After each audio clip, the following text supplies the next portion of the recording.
C'est une mission accomplie pour le ministre de la Défense nationale et ancien combattant. Tout s'affiche réussi depuis la tribune de la conférence internationale sur la sécurité. Jusqu'en marge de ces rencontres bilatérales avec les hautes personnalités russes, ainsi que d'autres nationalités qui ont participé comme le Congolais Kabanda. Gilbert a eu des fructueux entretiens avec les vice-ministres russes de la Défense. Face au général, un des décideurs clés de la Russie, l'envoyé de la RDC a insisté sur la vision de son pays par rapport aux enjeux géopolitiques de l'heure, à savoir les non-alignements stricts par rapport aux superpuissances dans les affaires intérieures des uns comme des autres à l'échiquier politique mondial. La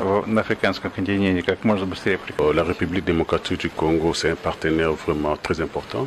À l'époque aussi, l'Union soviétique a beaucoup aidé aussi la République démocratique du Congo. C'est la RDC qui va décider quels sont des engins ou quelles sont des armes qu'ils veulent, quelles sont la technologie qu'ils veulent apprendre chez la Russie. Pour transmettre la technologie, vraiment la RDC a besoin de la formation. Gilbert Kabanda a rappelé son interlocuteur russe qu'il existe un accord entre la République démocratique du Congo et la Russie, ratifié depuis 2018. C'est l'objectif immédiat pour le ministre de la Défense congolaise de doter l'armée de son pays des équipements de haute gamme pour le combat en l'air, sur l'eau, ainsi que sur la terre. Le vice-ministre russe de la Défense a déclaré être prêt de répondre en urgence à toute demande formulée par le chef de l'outil de la défense de la RDC. Fournir, la Russie est d'accord, c'est question des modalités pratiques pour beaucoup de matériel dans le meilleur délai. Les mêmes promesses fermes étaient déjà faites par Anatoly Panchek, le directeur régional russe de la coopération